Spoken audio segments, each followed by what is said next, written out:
আমরা গৃহিণীরা যখন ইফতার বানাতে যাই তখন কিন্তু অনেকটা সময় নষ্ট হয় আর এক একটা জিনিস আলাদা আলাদা প্রস্তুত করতে অনেকটা কিন্তু পরিশ্রম হয়। তাই আজকে আমি আলুর চপ আর বেগুনি একসাথে করে দেখাবো, দুটো একসাথে সময়ও বাঁচবে, কষ্টও কম হবে। আসসালামু আলাইকুম, সবাই কেমন আছেন?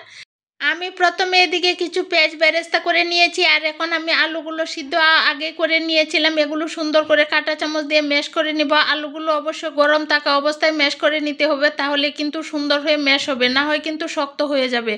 আমরা অবশ্যই চেষ্টা করব আলুগুলো গরম থাকা অবস্থায় ম্যাশ করে নিতে। আলুটা সুন্দর করে ম্যাশ করা হয়ে গেলে এর মধ্যে দিয়ে দিলাম আমি পেঁয়াজ বেরেস্তা আর কিছু কাঁচা পেঁয়াজ আর কিছু কাঁচা মরিচ আর ধনিয়া পাতা। দেওয়ার পরে কিছু শুকনো মরিচ ক্রাশ করা দিয়ে দিলাম, দিয়ে এর মধ্যে দিয়ে দিলাম স্বাদ মতো লবণ। দিয়ে এখন আমি এগুলো সবগুলো সুন্দর করে একসাথে মিশিয়ে নেব। আমরা তো আলুর চপ যারা বানাই তারা তো আমরা অবশ্যই জানি কিভাবে প্রস্তুত করতে হয়, তবে যারা নতুন গৃহিণী, একেবারেই নতুন, তারা হয়তো বা আমার ভিডিওটা কাজে লাগতেও পারে। তারপর এগুলো আমি চামচ দিয়ে সম্ভব হচ্ছিল না, এখন আমি হাতে সুন্দর করে জাকানাকা করে সুন্দর করে এগুলো আমি মিশিয়ে নিলাম। মিশিয়ে নেওয়ার পর এখন আমি এটা একটা সাইড করে রেখে দিব। অবশ্যই সুন্দর করে মিশিয়ে নিতে হবে, এটা এত সুন্দর একটা ফ্লেভার বের হচ্ছিল। যাই হোক, এখন আমি এদিকে একটা বেগুন নিয়ে নিলাম। বেগুনটা আমি ফ্রিজ থেকে বের করে নিয়ে আসছি, এই জন্য একটু সমস্যা। অবশ্যই আপনারা যদি সম্ভব হয় ফ্রিজ ছাড়া তরতাজা বেগুন নেওয়ার চেষ্টা করবেন। এখন আমি এটা সুন্দর করে পাতলা পাতলা আকারে সুন্দর স্লাইস করে কেটে নিলাম।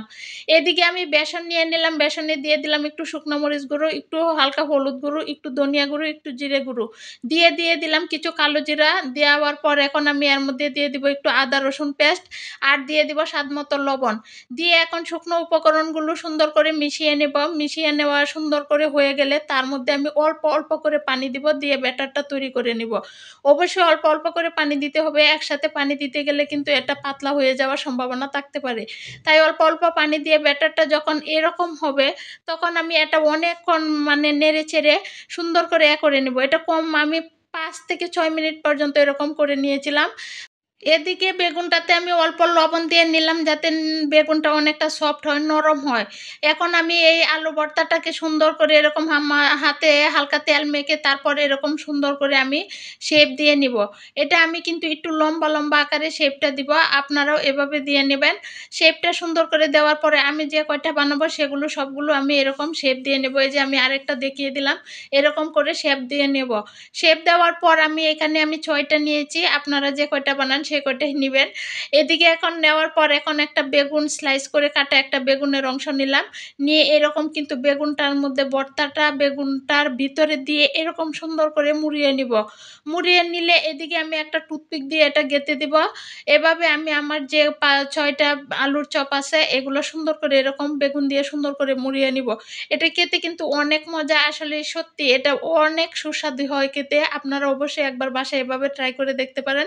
দুটো কিন্তু একসাথে হয়ে যায়, একটা আলুর চপ আর বেগুনের চপ, দুইটা একসাথে হয়ে গেল, বেগুনি আর আলুর চপ।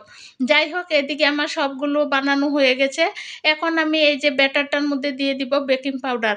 বেকিং পাউডার আপনারা অবশ্যই ভাজার আগে দিবেন, আর যদি আপনারা এটা ব্যাটার তৈরির সাথে সাথে দিয়ে দেন তাহলে কিন্তু এটা একটা তিতা তিতা ভাব হয়ে যাওয়ার সম্ভাবনা থাকে।